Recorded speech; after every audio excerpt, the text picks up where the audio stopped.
So ito, nakarating na tayo dito sa San Andres, Quezon. So solo ride from Quezon City to San Andres, Quezon. No, nakarating din tayo dito sa wakas.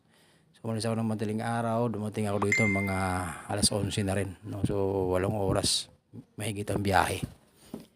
Papasok dito sa papunta ng San Andres, Quezon. So ito na, papasok na tayo sa loob. So ito na, nasa loob. Papasok na tayo dito sa San Andres, Quezon. Going to ano na tayo, dun sa munisipyo ng San Andres. So sabi nung napagtanong ako, malayo pa raw yung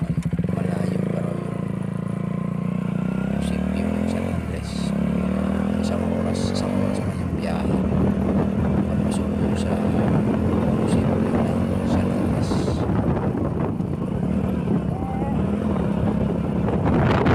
So ito na guys, dumating na tayo sa loob ng 8 oras na biyahe from Quezon City to San Andres, Quezon. Nandito na tayo ngayon sa munisipyo ng San Andres, Quezon.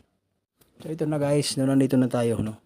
Papasok na tayo ngayon sa loob para mapaayos yung aking clerical error ng birth certificate ko. So napakaraming mali kasi sa birth certificate ko, kaya kailangang maayos. So ito na, papasok tayo dito sa loob ng local civil register ng San Andres, Quezon, no? Sa munisipyo ng San Andres, Quezon, no? So magpe-prepare na tayo ng mga requirements, no, para doon sa clerical error ng birth certificate ko. So 2 valid ID yung hiningi sa akin na dala ko.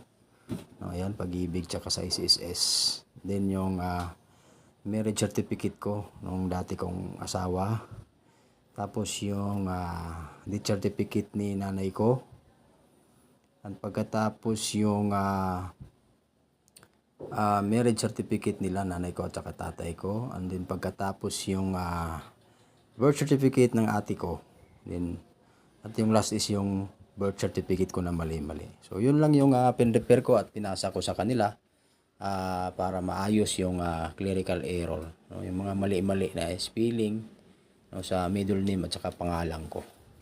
At hintay lang 10 days para maayos.